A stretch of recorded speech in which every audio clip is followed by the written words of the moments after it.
হরি ওম তৎসৎ। কিন্তু এটা কি সেফ? হ্যাঁ, প্রতিদিনের মতো আমরা শুরুতে একটু গীতার 10টা করে শ্লোক পড়ি। তো আমরা এই পর্যন্ত প্রথম থেকে শুরু করে এখন আমরা কর্মযোগে গতদিন আমরা স্তোত্র 10 পর্যন্ত পড়েছিলাম। সবাই 1টা 2টা করে পড়ি আরকি অর্থসহ। একটু বোঝার চেষ্টা করি। এই একসাথে মানে গীতা অধ্যয়ন করা আরকি ফোর্সফুলি। আর আমাদের তো মানে আমাদের ওস্তাদ আছে, আমাদের ছন্দাদি, ডক্টর ছন্দা দেবনাথ। উনি কিন্তু ভীষণ ভাবে এখন খুব গ্রন্থ পড়ে, সবকিছু মানে খুব চর্চা করে আরকি। তো উনার কাছ থেকে অনেক কিছু জানা যায়। শুধু উনি না, সবাই যার যার মতো করে আমরা সবার গান শুনি, কথা শুনি। কবিতা দিয়ে ভালো। কবিতা দিয়ে আছে একজন, সে দেখি পুরো গীতাই মুখস্থ তার। খুব ভালো লাগে। এখনো ঢুকে নাই না? এখনো ঢোকেনি আছে। অবশ্য আমি জানি না আজকে অবশ্য ফ্রি লিংকে যে আমরা ঢুকি সেখানে কি কোনো লিমিটেশন আছে কিনা যে এই কয়জনের বেশি ঢোকা যাবে না বা কিছু, তাও জানা নেই। না না, লিমিটেশন নেই। নেই। আচ্ছা, আমরা শুরু করছি কর্মযোগ 3য় অধ্যায়। তো আমি শুরু করছি 11 স্তোত্র দিয়ে। হরি ওম তৎসৎ। ওম নমো ভগবতে বাসুদেবায়। দেবানো ভাবায়তেনো তে দেবা ভাবায়স্তু পরস্পরং ভাবায়ন্ত শ্রেয় পরমাবাপ্তস্য ইষ্টান ভোগান হি বো দেবা দাস্যান্তে যজ্ঞ ভাবিতা তে তানাং প্রভয় য ভুক্ত তেস্তেন এব স। যার অর্থ হচ্ছে, গীতা কাম্যকর্মের স্থান নাই। এই যজ্ঞ কি কাম্যকর্ম নয়? না, প্রজাপতি একথা বলেন নাই। তোমরা ফলাকাঙ্ক্ষা করিয়া যজ্ঞ করো।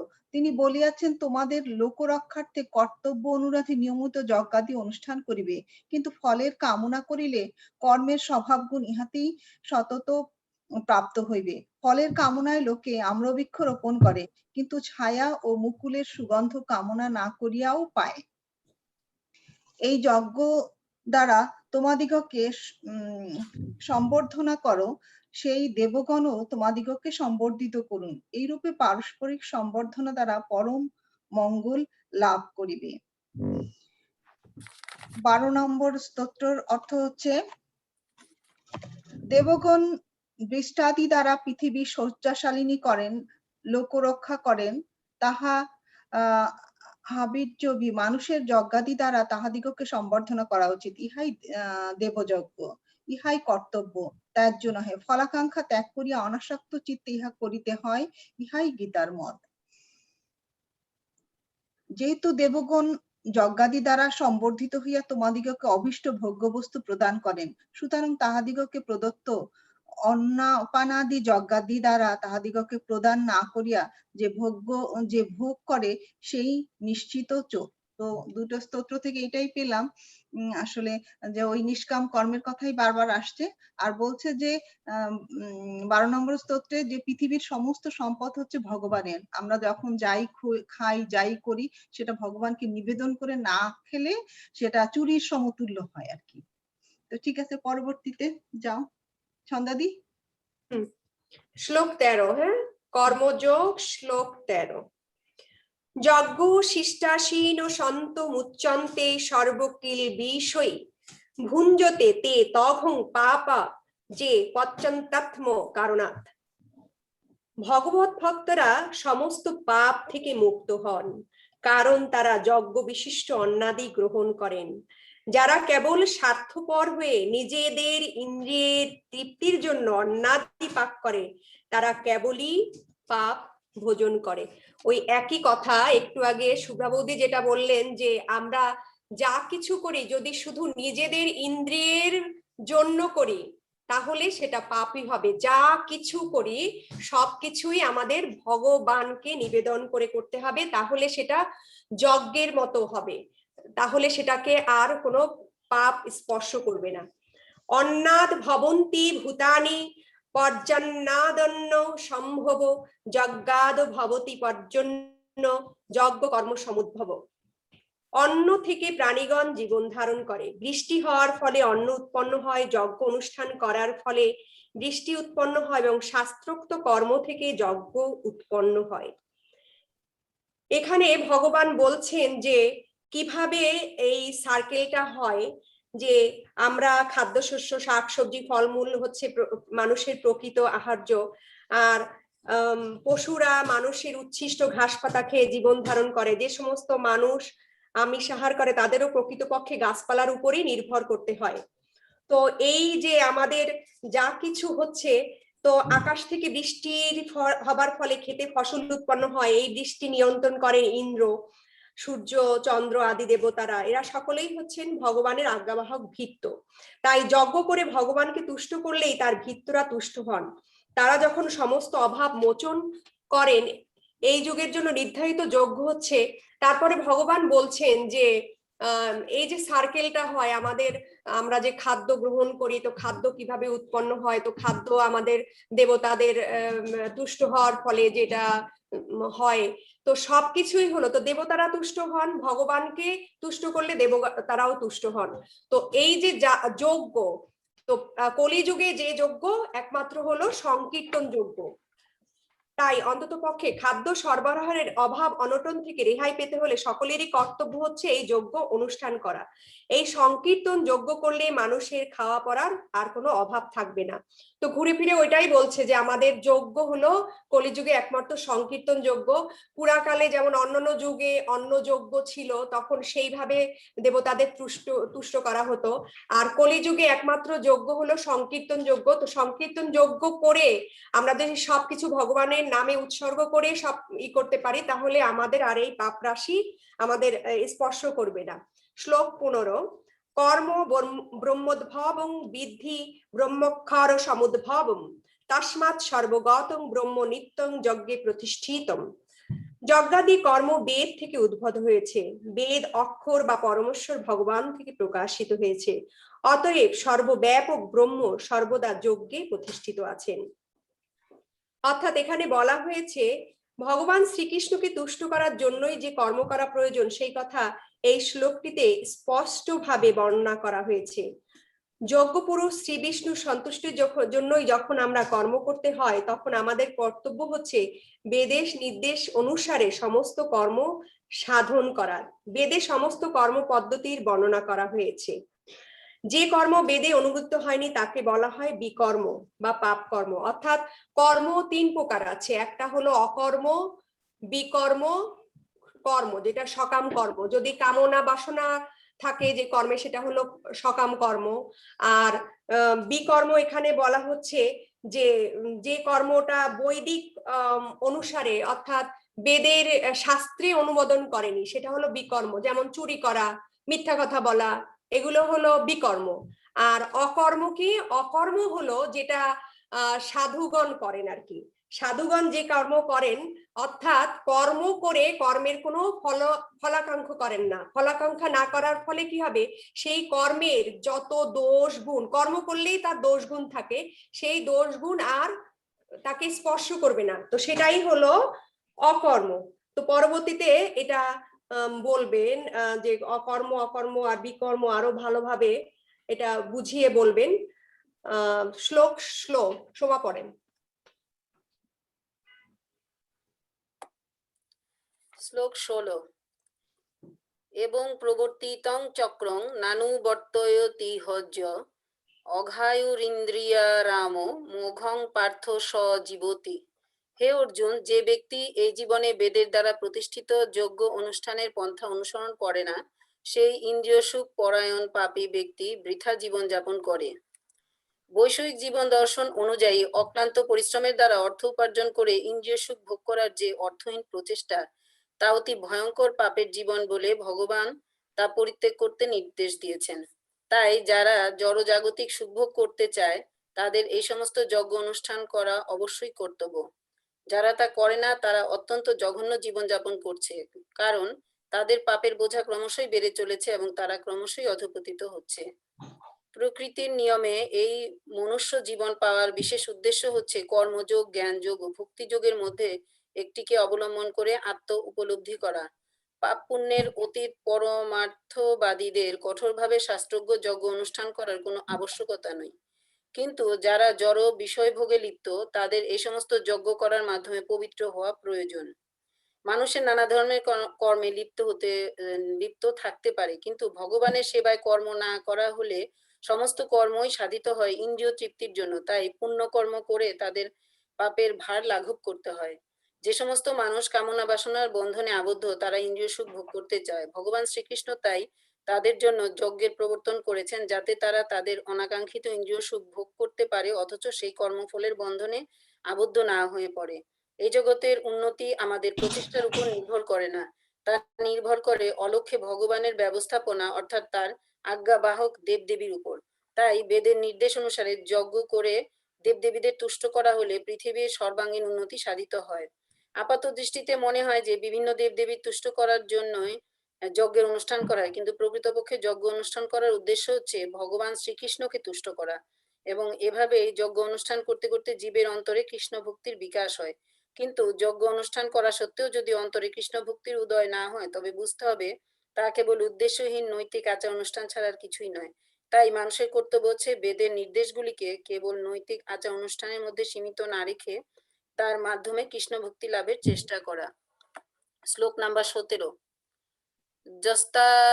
যস্তাতরতিরেব সাদ্যাততৃপ্তশ্চ মানব আত্মনেব চ সন্তুষ্টস্তস্য কার্যং ন বিদ্যতে। অনুবাদ হলো, কিন্তু যে ব্যক্তি আত্মাতেই প্রীত, আত্মাতেই তৃপ্ত এবং আত্মাতেই সন্তুষ্ট, তার কোনো কর্তব্য কর্ম নেই। যিনি সম্পূর্ণভাবে কৃষ্ণ ভাবনাময় এবং কৃষ্ণ সেবায় যিনি সম্পূর্ণভাবে মগ্ন, তার অন্য কোনো কর্তব্য নেই। কৃষ্ণ ভক্তি লাভ করার ফলে তার অন্তর সম্পূর্ণভাবে কলুষমুক্ত হয়ে পবিত্র হয়েছে।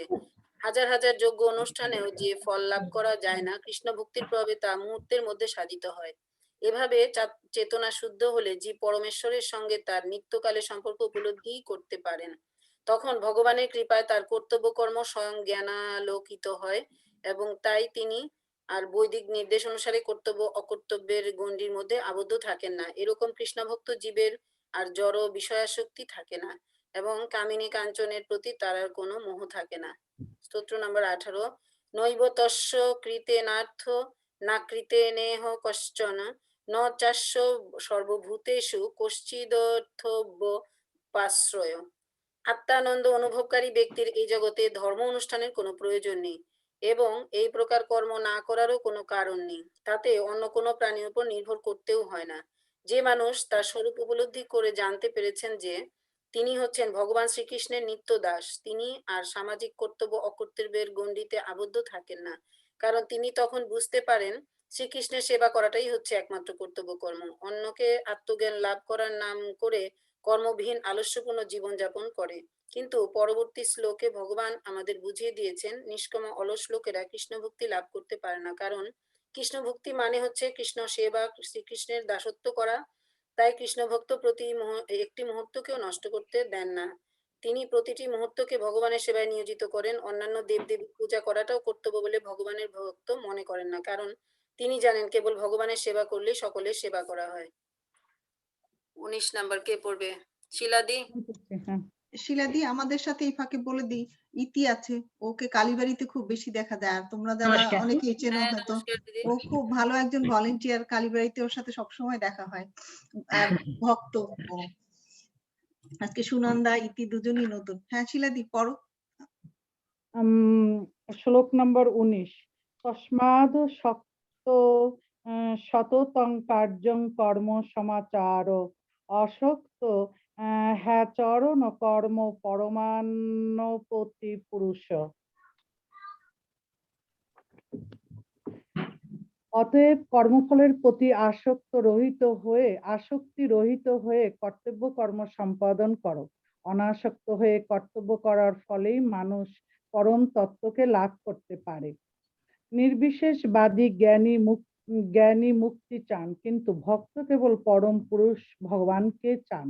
তাই সদ্গুরুর তত্ত্বাবধানে যখন কেউ ভগবানের সেবা করেন, তখন মানব জীবনের পরম উদ্দেশ্য সাধিত হয়।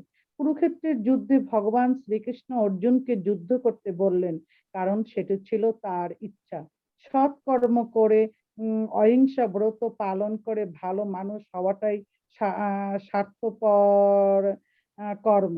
কিন্তু সৎ অসৎ ভালো মন্দ ইচ্ছা অনিচ্ছার বিচার না করে ভগবানের ইচ্ছা অনুসারে কর্ম করাটাই হচ্ছে বৈরাগ্য। এটাই হচ্ছে সর্বশ্রেষ্ঠ কর্ম। ভগবান নিজেই সেই উপদেশ দিয়ে গেছেন। বৈদিক আচার অনুষ্ঠান যাগ যজ্ঞ করা উদ্দেশ্য হচ্ছে ইন্দ্রিয় উপভোগ জনিত অসৎ কর্মের কুফল থেকে মুক্ত হওয়া। কিন্তু ভগবানের সেবায় যে কর্ম সাধিত হয় তা অপ্রাকৃত কর্ম এবং তা শুভ ও অশুভ কর্ম বন্ধনের অতীত। কৃষ্ণ ভক্ত যখন কোনো কর্ম করেন তা তিনি তার ফলভোগ করার জন্য করেন না, তা তিনি করেন কেবল শ্রীকৃষ্ণের সেবা করার জন্য। ভগবানের সেবা করার জন্য তিনি সব রকম কর্ম করেন, কিন্তু সেই সমস্ত কর্ম থেকে তিনি সম্পূর্ণ নিস্পৃহ থাকেন। শ্লোক 20। কর্ম নৈব হি সংসিদ্ধি মামস্থিতা জনকায়দ লোক সংগ্রহ মে বাপি সংপশ্যন কর্তু মহর্ষি। অনুবাদ: জনক আদি রাজারাও কর্ম দ্বারাই সংসিদ্ধি প্রাপ্ত হয়েছিলেন, অতএব জনসাধারণকে শিক্ষা দেওয়ার জন্য তোমার কর্ম করা উচিত। জনক রাজা আদি মহাজনেরা ছিলেন ভগবত তত্ত্বজ্ঞানী, তাই বেদের নির্দেশ অনুসারে নানা রকম যাগযজ্ঞ করার কোনো বাধ্যবাধকতা তাদের ছিল না।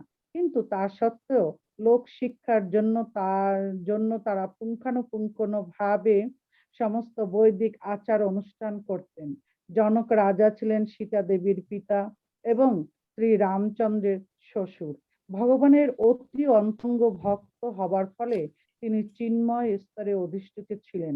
কিন্তু যেহেতু তিনি মিথিলার ভারতবর্ষের অন্তর্গত বিহার প্রদেশের একটি অঞ্চলে রাজা ছিলেন, তাই তার প্রজাদের শিক্ষা দেওয়ার জন্য তিনি শাস্ত্রোক্ত কর্মের অনুষ্ঠান করেছিলেন। তেমনি ভগবান শ্রীকৃষ্ণ এবং তার চিরন্তন সখা অর্জুনের পক্ষে যুদ্ধক্ষেত্রে যুদ্ধ করার কোনো দরকার ছিল না, কিন্তু সদুপদেশ ব্যর্থ হলে হিংসা অবলম্বনেরও প্রয়োজন আছে, এই কথা সাধারণ মানুষকে বোঝাবার জন্য তারা যুদ্ধে নেমেছিলেন। কুরুক্ষেত্রের যুদ্ধের আগে শান্তি স্থাপন করার জন্য নানাভাবে চেষ্টা করা হয়েছিল। এমনকি ভগবান শ্রীকৃষ্ণ নিজেও বহু চেষ্টা করেছিলেন, কিন্তু দুরাত্মারা যুদ্ধ করতেই বদ্ধপরিকর। এই রকম অবস্থায় যথার্থ কারণ হিংসার আশ্রয় নিয়ে তাদের উপযুক্ত শিক্ষা দেওয়াটাই অবশ্যই কর্তব্য। যদিও কৃষ্ণ ভাবনাময় ভগবত ভক্তের জড় জগতের প্রতি কোনো রকম স্পৃহা নেই, কিন্তু তবুও তিনি সাধারণ মানুষকে শিক্ষা দেওয়ার জন্য কর্তব্য কর্মগুলি সম্পাদন করেন। অভিজ্ঞ কৃষ্ণ ভক্ত এমন ভাবে কর্ম করেন যাতে সকলে তার অনুগামী হয়ে ভগবত ভক্তি লাভ করতে পারেন। সেই কথা পরবর্তী শ্লোকে বলা হয়েছে। শ্লোক নম্বর 21। যদাচরিত শ্রেষ্ঠস্তত্ত্ব দেবেতর জন স যৎ প্রামাণং কুরুতে লোক তদনুবর্ততে। শ্রেষ্ঠ ব্যক্তি যেখানে আচরণ করেন সাধারণ মানুষেরাও তার অনুকরণ করেন। তিনি যা প্রমাণ করে বলে স্বীকার করেন, সমগ্র পৃথিবী তারই অনুকরণ করেন। সাধারণ মানুষের এমন একজন নেতার প্রয়োজন হয় যিনি নিজের আচরণের মাধ্যমে তাদেরকে শিক্ষা দিতে পারেন। যে নেতা নিজেই ধূমপানের প্রতি আসক্ত, তিনি জনসাধারণকে ধূমপান থেকে বিরত হতে শিক্ষা দিতে পারেন না। শ্রী চৈতন্য মহাপ্রভু বলেছেন, শিক্ষা দেওয়া শুরু করার আগে থেকেই শিক্ষকের সঠিকভাবে আচরণ করা উচিত। এভাবেই যিনি শিক্ষা দেন তাকে বলা হয় আচার্য অথবা আদর্শ শিক্ষক। তাই জনসাধারণকে শিক্ষা দিতে হলে শিক্ষককে অবশ্যই শাস্ত্রের আদর্শ অনুসরণ করে চলতে হয়। কেউ যদি শাস্ত্র বহির্ভূত মন গড়া কথা শিক্ষা দিয়ে শিক্ষক হতে চায়, তাতে কোনো লাভ হয় না, বরং ক্ষতি হয়। মনুসংহিতা এই ধরনের শাস্ত্রে ভগবান নিখুঁত সমাজ ব্যবস্থা গড়ে তোলার চেষ্টা করে দিয়ে গেছেন, এবং এই সমস্ত শাস্ত্রের নির্দেশ অনুসারে সমাজকে গড়ে তোলাই হচ্ছে মানুষের কর্তব্য। এভাবে নেতাদের শিক্ষা এই ধরনের আদর্শ শাস্ত্র অনুযায়ী হওয়া উচিত। যিনি নিজের উন্নতি কামনা করেন তার আদর্শ নীতি অনুসরণ করা উচিত, যা মহান আচার্যেরা অনুশীলন করে থাকেন। শ্রীমদ্ ভগবত শাস্ত্রেও বলা হয়েছে পূর্বর্তন মহাজনদের পদাঙ্ক অনুসরণ করে জীবনযাপন করা উচিত, তাহলেই পারমার্থিক জীবনে উন্নতি লাভ করা যায়। রাজা, রাষ্ট্রপ্রধান, পিতা ও শিক্ষক হচ্ছেন স্বাভাবিকভাবে নিরীহ জনগণের পথ প্রদর্শক। জনগণকে পরিচালনা করার মহৎ দায়িত্ব তাদের উপর ন্যস্ত হয়েছে, তাই তাদের উচিত শাস্ত্রের বাণী উপলব্ধি করে শাস্ত্রের নির্দেশ অনুসারে জনসাধারণকে পরিচালিত করে এক আদর্শ সমাজ গড়ে তোলা। এটি কোনো কঠিন কাজ নয়, কিন্তু এর ফলে যে সমাজ গড়ে উঠবে তাতে প্রতিটি মানুষের জীবন সার্থক হবে। হরে কৃষ্ণ। তো এই পর্যন্ত থাক, 21 পর্যন্ত আমরা পড়লাম 3য় অধ্যায়ে। আগামী দিন আমরা 22 থেকে শুরু করব। তো সুনন্দা, আমাদের ভক্তিগীতি শোনাও, সুরে সুরে তোমার ওই গানটা করো। গীতা মাহাত্ম্য খালি গলায় কর। ও গীতা মাহাত্ম্য, ও গানের খাতা আনতে আনতে তুই দুটো গীতা মাহাত্ম্য পড়ে ফেল। হ্যাঁ। ওং নমো ভগবতে বাসুদেবায়।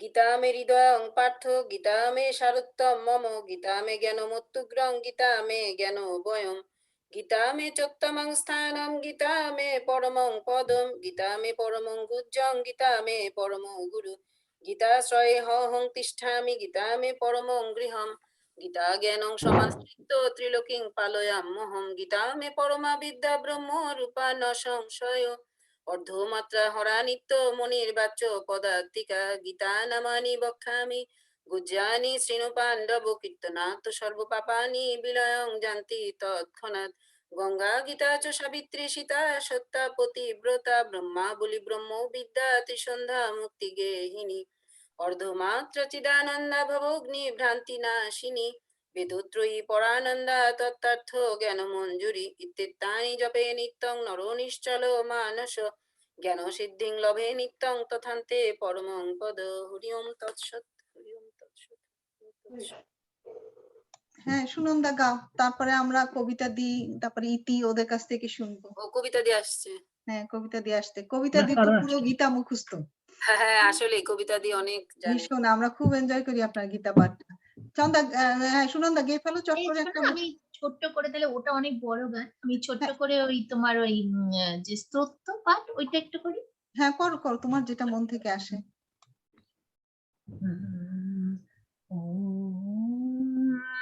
সর্বমঙ্গল মঙ্গল শিবে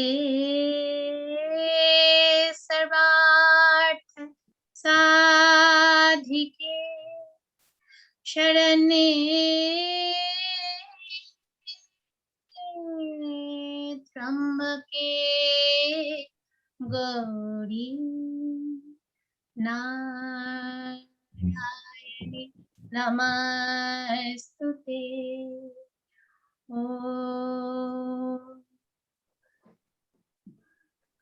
ও ভুলে গেলাম। ও চেতনা চৈতন্য ওই শ্যামা সঙ্গীতটা করো, একটা শ্যামা আচ্ছা। সঙ্গীত দাও। আমার চেতনা চৈতন্য করে দে মা চৈতন্যময়ী, আমার চেতনা চৈতন্য করে দে মা চৈতন্যময়ী, ও তোর ভাবসাগরে ভেসে আমি তোরে, ভাবসাগরে ভেসে আমি হব মা তোর পদাশ্রয়ী, আমার চেতনা চৈতন্য করে দে মা চৈতন্যময়ী।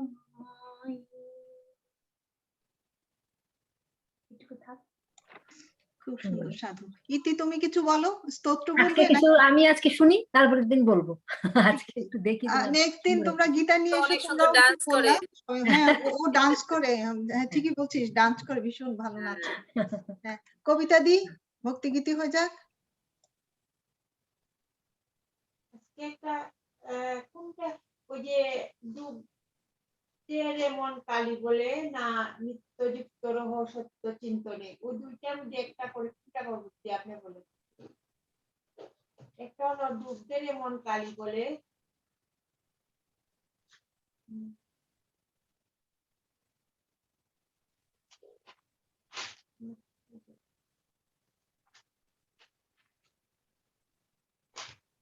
এরপরে আমরা লগ ইন করে না লক্ষ্মীর পাঁচালীটা পড়বো আজকে। আমি হ্যাঁ। সবাইকে হোয়াটসঅ্যাপে পাঠিয়ে দিচ্ছি সুর করে। খুব সুন্দর। আমি একটু সারাংশ পড়বো, গীতা সারাংশ একটুখানি।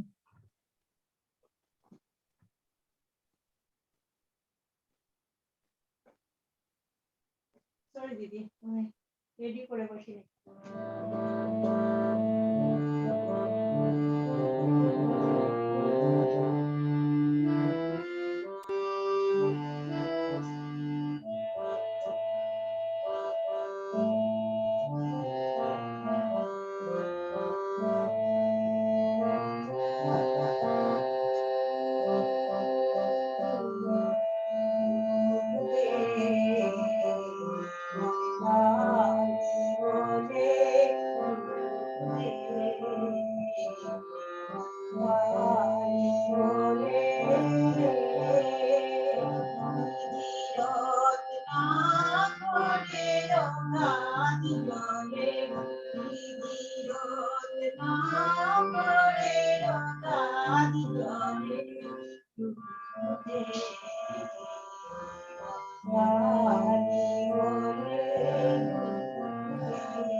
সমুদ্রের মাঝে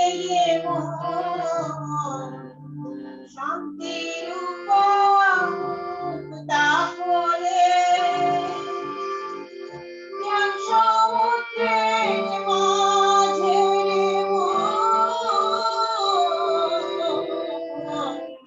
শান্তির উপতা করে ভক্তি করে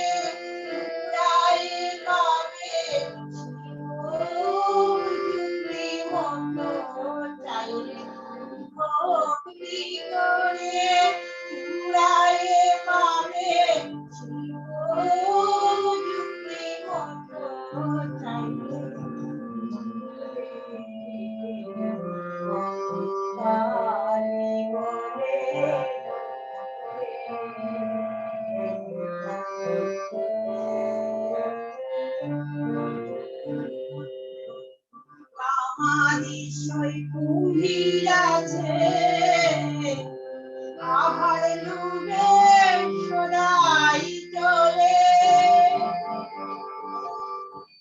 কামাদিশয় কুম্ভীর আছে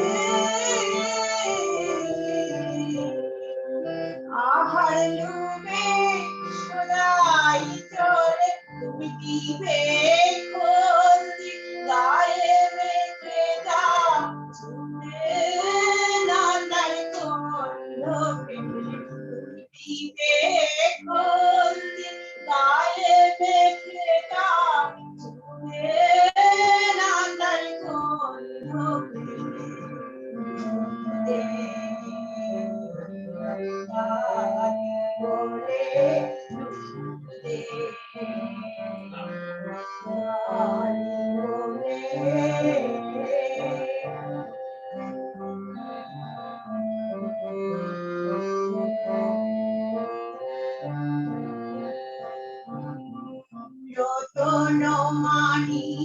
কত পড়ে আছে সেই জলে রতন মানিক কত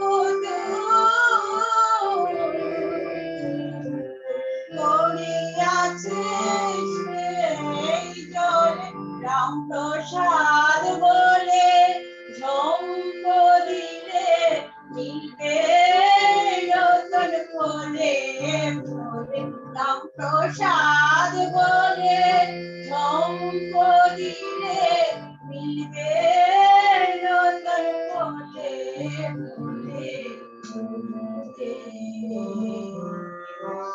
বাড়ি বলে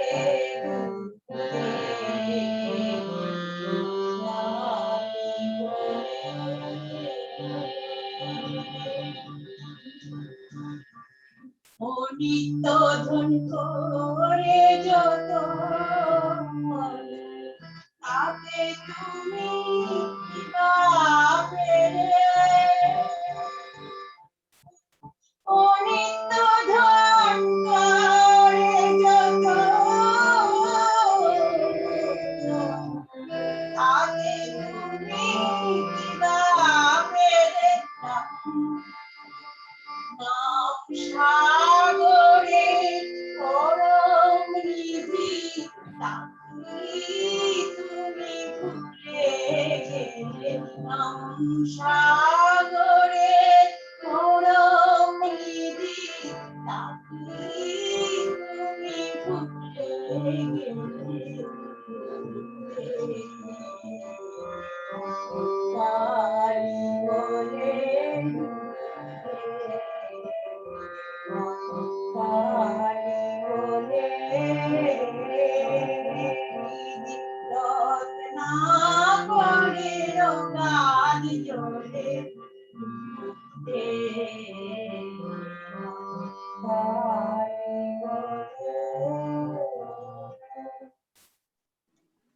সুন্দর দিদি, এই সেশনটা আমাদের আর 2 মিনিট 20 সেকেন্ড পরে শেষ হয়ে যাবে। তো আমরা আবার লগ ইন করবো, হরিনাম কীর্তন করব, একটু পাঁচালি পড়বো। হ্যাঁ, তো সুনন্দা তুমি একটা কি যেন পড়তে চেয়েছিলে, সেটা পড়ে ফেলবে? 2 মিনিটে হবে? হ্যাঁ 2 মিনিটেই হবে দাদা। হ্যাঁ, তো করো, তারপরে আবার আমি তো আমরা সেই দেখলাম যে তোমরা সবাই গীতা পড়ছো না, আমারও একটুখানি কিছু করতে ইচ্ছা হলো। হ্যাঁ হ্যাঁ অবশ্যই অবশ্যই সবাই মিলে পড়বো। হ্যাঁ করো। এই যে জাস্ট বাংলায় যেটা আছে, যা হয়েছে তা ভালোই হয়েছে, যা হচ্ছে তা ভালোই হচ্ছে, যা হবে তা ভালোই হবে। তোমার কি হারিয়েছে যে তুমি কাঁদছো? তুমি কি কিছু নিয়ে এসেছিলে যা তুমি হারিয়েছো? তুমি কি কিছু সৃষ্টি করেছো যা নষ্ট হয়ে গেছে? তুমি যা নিয়েছো এখান থেকেই নিয়েছো, যা দিয়েছো এইখানেই দিয়েছো। তোমার আজ যা আছে কাল তা অন্য কারো ছিল, পরশু সেটা অন্য কারো হয়ে যাবে। পরিবর্তনই সংসারের নিয়ম। গীতার সারাংশ। তার একমাত্র কথা না, আসল কথা হচ্ছে এটাই যে আমার বলে তো কিছু নেই, সবই তো ঈশ্বরের জিনিস, সবই ঈশ্বরের। তো আমার কি আছে না, আমাদের কারোরই কিছু নাই, আমাদের নেই। কিছু হারানোরও নাই, কিছু পাওয়ারও নাই, কোনো ভয় সবকিছু নেই, পালা বদল কারোর হচ্ছে। কিছু ভয় নেই। কোনো ভয় নেই, একমাত্র ঈশ্বরই সত্যি। তো চন্দা দিয়ে আমরা আর 1 মিনিট আছে, এর মধ্যে আমরা আবার লগ ইন করবো। আচ্ছা ঠিক কিছু আছে, করতে? বের হয়ে যাই, বের হয়ে আবার ঢুকে। হ্যাঁ হ্যাঁ বের হয়ে আবার ঢুকি। আর সময় থাকলে আমি চৈতন্য চরিতামৃতের থেকে আজকে না হলেও হবে, না, হবে। আমাদের 10টা নাম অপরাধ আছে। হ্যাঁ, হ্যাঁ, নাম নামের অপরাধ 10টা আছে, তো সেই 10টা সম্পর্কে যদি সময় থাকে তাহলে পরের সেশনে বলবো, ঠিক আছে? অবশ্যই, সময় তো আছে, আজকে আমরা অনেক আগে শুরু করেছি। দিদি, আমি একটা কথা বলতে চাই, আমি বলি না আসলে হচ্ছে কি, আমাকে অনেক সময় অনেকটা ভাবছে যে আমি একটু মানে বেশি গভীরে চলে যাইতাম, তো এই জন্য তো ভয়ে ভয়ে কাউকে শেয়ার। আমার কাছে একটা ম্যাগাজিন আছে আমার গুরুদেবের, বুঝছেন, অনেক কিছু জানার আছে বিষয় আছে। এখানে আইসা তেমন একটা চর্চা করিনি, এটা কি আপনার সাথে শেয়ার করতে পারি? মানে নিশ্চয়ই নিশ্চয়ই